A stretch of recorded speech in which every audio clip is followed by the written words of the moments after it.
kepikiran nggak, kenapa ya keputusan ekonomi yang diambil di satu negara bisa bikin heboh seluruh dunia?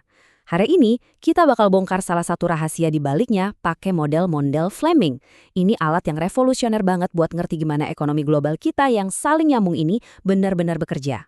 Yuk kita mulai dengan satu pertanyaan yang sebenarnya ngaruh banget ke kita semua. Di zaman di mana miliaran dolar bisa pindah negara dalam sekejap mata, seberapa besar sih kendali pemerintah kita atas ekonomi, atas pekerjaan kita, atas tabungan kita? Nah, ini dia pertanyaan besar yang jadi inti obrolan kita hari ini. Oke, buat benar-benar ngerti terobosan ini, kita perlu mundur sedikit ke masa lalu. Dulu, para ekonom sering lihat negara itu kayak pulau-pulau yang terisolasi atau yang biasa disebut ekonomi tertutup. Tapi ya kita semua tahu, dunia kita udah nggak kayak gitu lagi. Model Fleming ini lahir karena kita butuh cara buat memahami realitas baru, panggung ekonomi global. Jadi, apa sih sebenarnya model Fleming itu? Coba bayangin sebuah negara yang ukurannya cukup kecil, jadi dia nggak bisa nentuin suku bunga global, misalnya Swiss, bukan Amerika Serikat. Nah, model ini itu cetak birunya buat ngerti gimana negara kayak gitu bertahan di lautan ekonomi global. Model ini nunjukin gimana tiga kekuatan besar, nilai tukar mata uang, suku bunga, dan pertumbuhan ekonomi itu saling terkait, kayak lagi nari bareng terus-menerus. Nah, disinilah letak kejeniusannya. Sebelum ada model Fleming, model ekonomi yang paling populer, namanya ISLM, itu pada dasarnya ngabain seluruh dunia. Coba dilihat perbandingannya di sini. Model lama itu berasumsi nggak ada perdagangan, nggak ada modal yang keluar masuk. Model Fleming datang dan seakan-akan mecahin gelembung itu. Model ini sadar kalau uang itu ngalir bebas, dan ini mengubah semuanya secara fundamental. Suku bunga bukan lagi urusan dalam negeri, tapi ditentukan oleh denyut nadi pasar keuangan global. Model ini berdiri di atas beberapa asumsi kunci yang elegan. Pertama, kita ngomongin negara kecil yang nggak bisa ngubah suku bunga dunia. Kedua, dan ini penting banget, ada mobilitas modal yang sempurna. Artinya, investor bisa mindahin uang mereka kemana aja di dunia, kapan aja, tanpa hambatan, buat cari untung paling gede. Implikasinya, gila banget. Negara itu nggak punya pilihan lain selain ikutin suku bunga dunia. Kalau nggak, semua uang bakal kabur, atau malah banjir masuk, dan bikin kacau. Sekarang, kayak model ekonomi keren lainnya, model Fleming punya cara visual buat ceritain kisahnya.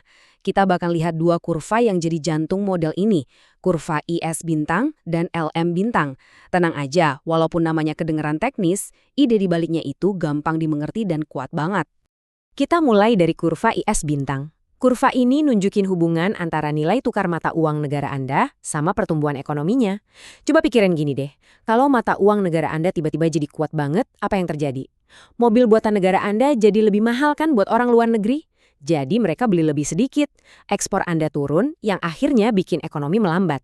Nah, itulah kenapa kurvanya miring ke bawah. Mata uangnya makin kuat, pertumbuhannya malah bisa jadi lebih lambat. Kalau kurva LM bintang, ini beda lagi. Dia itu kayak tembok yang kokoh, lurus aja ke atas, vertikal. Kenapa gitu? Soalnya di dunianya model Fleming, yang ngaruh ke permintaan uang itu cuma pendapatan kita dan suku bunga dunia yang nggak bisa kita ubah. Nilai tukar mata uang mau naik turun kayak gimana pun nggak akan ngubah permintaan uang secara fundamental. Jadi kurvanya tegak lurus, cuek sama gejolak nilai tukar. Nah, sekarang kita sampai di titik paling krusial, di mana semua potongan puzzle ini nyambung. Ternyata, efektif atau tidaknya semua kebijakan ekonomi suatu negara itu bergantung pada satu pilihan besar, satu persimpangan jalan. Apakah mereka membiarkan nilai tukar mata uangnya ditentukan pasar, atau mengambang, atau mereka menguncinya di nilai yang tetap? Jadi bedanya apa sih di dunia nyata? Coba pikirin dolar AS atau euro. Nilainya kan berubah tiap detik. Nah, itu namanya nilai tukar mengambang, ditentuin sama penawaran dan permintaan. Sebaliknya, ada negara yang milih nilai tukar tetap. Mereka seakan-akan mengikat mata uang mereka, misalnya ke dolar AS. Buat melakukan ini, bank sentral mereka harus siaga setiap saat, siap-siap membeli atau menjual mata uang mereka sendiri biar ikatan itu nggak lepas. Oke, aturannya udah jelas. Sekarang, waktunya uji coba. Anggap aja kita masukin model ini ke laboratorium dan kita lihat apa yang terjadi kalau pemerintah coba pakai dua senjata andalannya, kebijakan fiskal, kayak potong pajak atau bangun infrastruktur, dan kebijakan moneter, yaitu saat bank sentral ngatur jumlah uang beredar. Ini dia pertarungan klasik para pembuat kebijakan.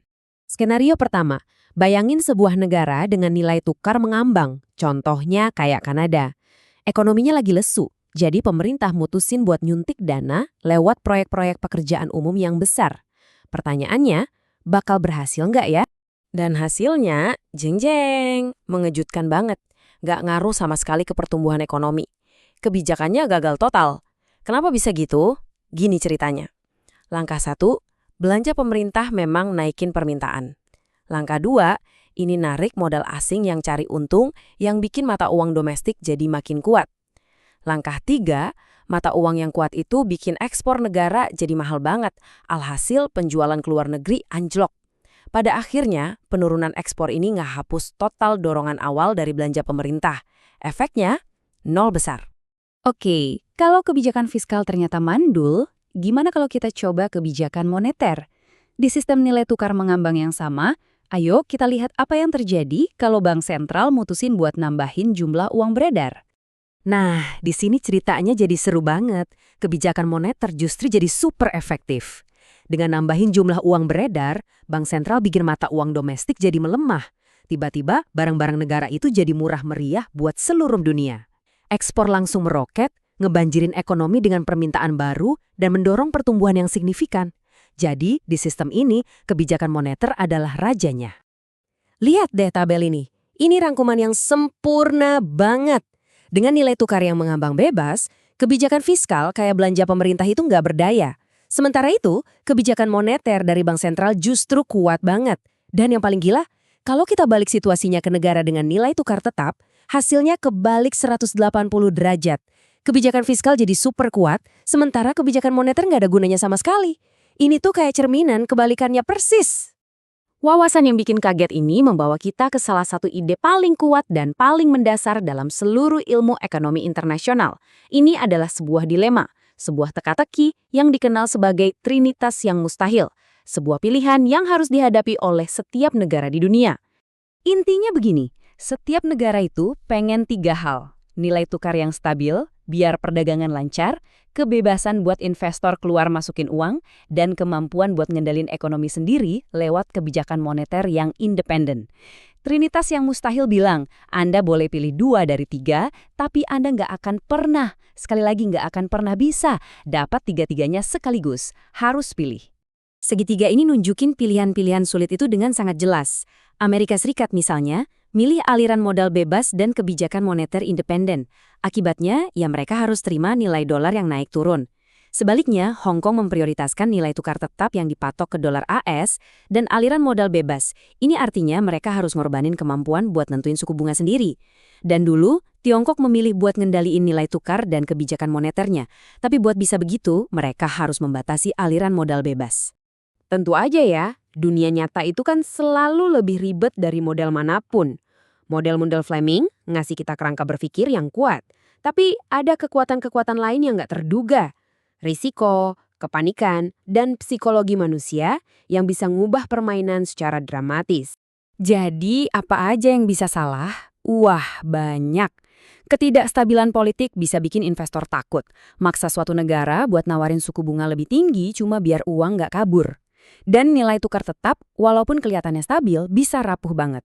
Kalau para spekulan global mencium ada kelemahan dan mulai rame-rame menyerang mata uang suatu negara, mereka bisa menguras cadangan devisa bank sentral dalam hitungan hari dan maksa negara itu melakukan devaluasi yang menyakitkan. Di pasar global, persepsi itu seringkali jadi kenyataan. Jadi kita kembali lagi ke pertanyaan awal kita, seberapa besar sih kendali yang dimiliki suatu negara? Seperti yang udah kita lihat, jawabannya tergantung pada pilihan-pilihan yang sulit. Nah, saya mau ninggalin Anda dengan pertanyaan ini. Coba pikirkan tentang negara Anda sendiri. Apakah uang bisa ngalir bebas? Apakah bank sentral Anda nentuin suku bunganya sendiri? Apakah nilai tukar Anda stabil atau naik turun? Dari 3 pilihan dalam trinitas yang mustahil itu, 2 mana yang telah dipilih oleh negara Anda? Memahami jawabannya adalah langkah pertama untuk memahami kekuatan ekonomi yang membentuk dunia kita semua.